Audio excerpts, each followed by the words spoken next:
My name is Steve House with Uphill Athlete, and today I'd like to show you how I find new places to train when I'm traveling. It's summertime and a lot of you will be traveling for holidays and so forth, so it's great to have some clues on how to get to the best terrain for your workout. The tool that I rely on the most is this program called Gaia GPS. This is a premium GPS app tool. It's a $30 a year subscription. For me, it's very well worth it. Gives you access to some really powerful tools. It has a great mobile app and a great desktop interface as well. I'm in the desktop interface right now, and first thing we need to understand is the different map layers. This is the regular Gaia topo that is sort of the base map, the default base map, most likely what you'll see the first time you pull it up. And right now I am in Europe, I'm in Austria, and so this is just sort of a zoomed out view. You can see Salzburg here, and Vienna's over here, and Munich's over here, so this is pretty zoomed out. But what I want to do is go into my layers, and I want to find the map that is most local, best for my area. In this case, it's going to be this Austrian topo. There you can see it popping up. That layer just got added on top.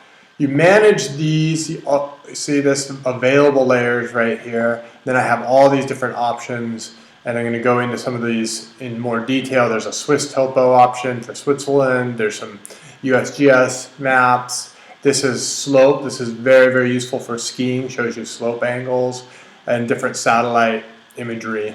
I can manage my map sources by clicking on this at the bottom, and it gives me all these, in the map manager, it gives me all these different options. I can go into Europe and I can find, okay, I've got my Austria topo, maybe I want only labels, probably not.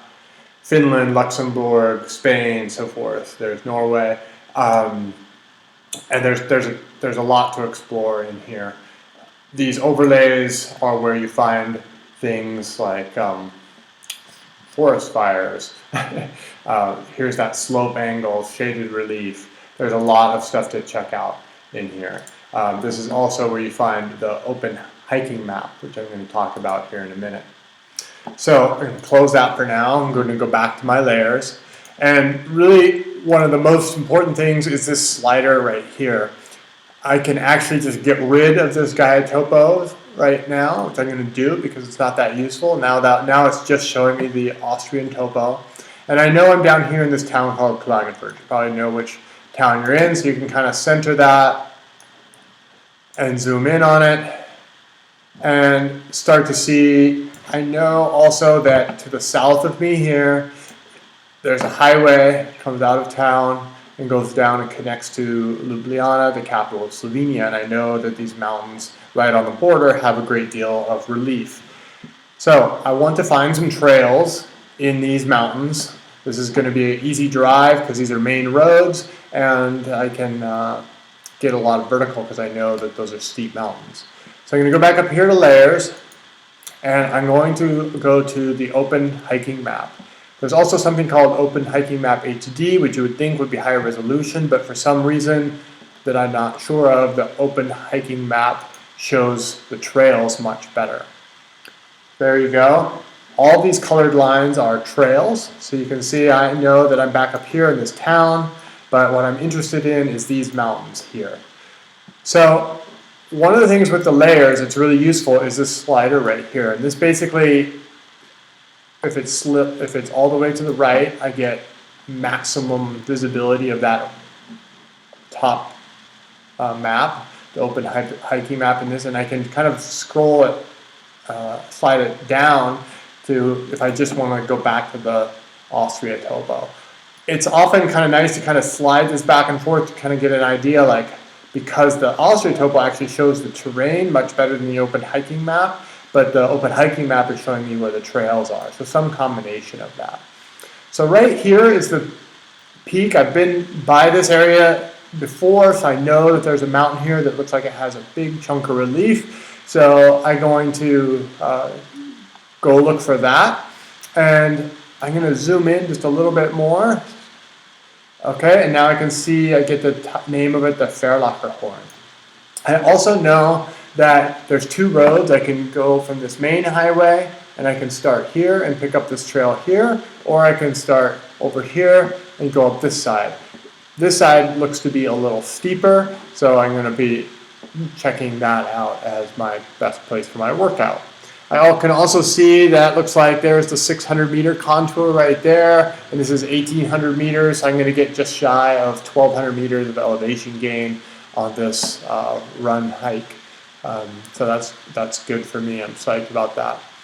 The other thing I can do that's really useful is I can go in here to create. I can create a waypoint, and I can click it on where I think the trailhead is. So I don't need to be totally right either. Just click it here. It's going to let me make a waypoint. I can fine tune it, move it around a little bit if I need to.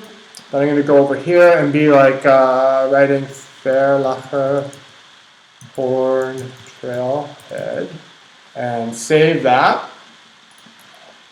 And now it's going to take me out, and I have the ability I'll be able to get to this in my app. I'll be able to drive to that waypoint. I can share this link with my friends via text message if I want to meet someone there. It's a really handy feature. That way, I've already, in a few short minutes, I've been able to figure out how to get to my trailhead.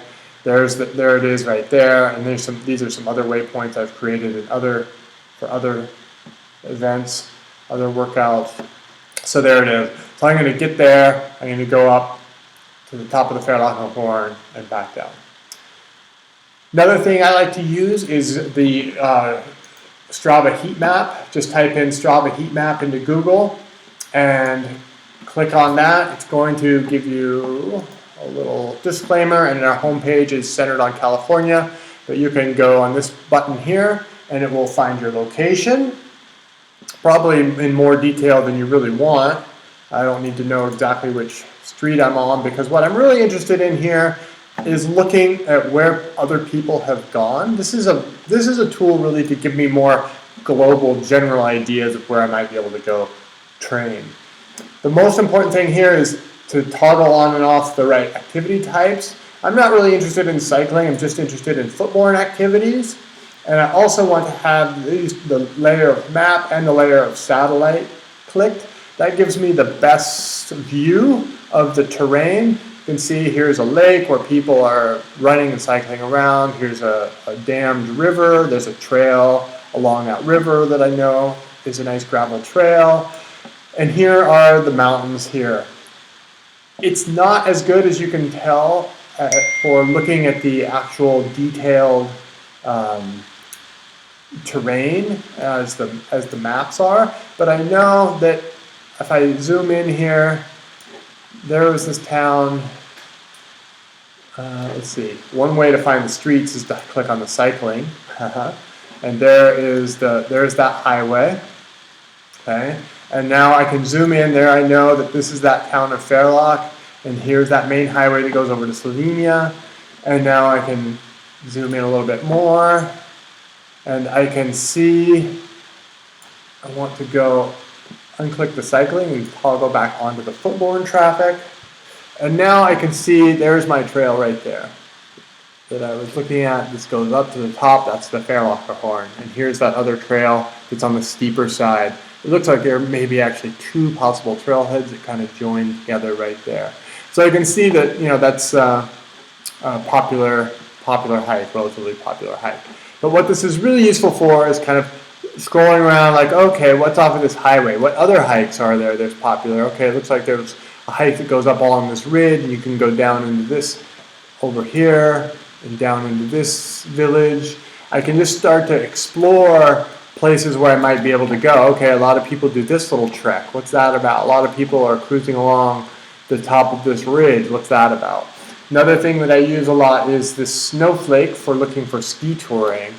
There's some of these places, like right here, I know this is a cross-country ski area, but if I look around, for example, over here, this is not a ski area. This is all ski touring, so I can see that people are ski touring up this road, and then they're cruising along this ridge. They're skiing these runs here. They're skiing these runs back down here. So it's getting a lot of traffic on these roads, so I can find ski tours easily this way when I'm in a place I'm not at all familiar with. So that is a couple of tools I use for finding my workouts. The most important one for me is the Gaia GPS, and secondarily the Strava Heatmaps. Hope you find that useful. Thanks for watching our video.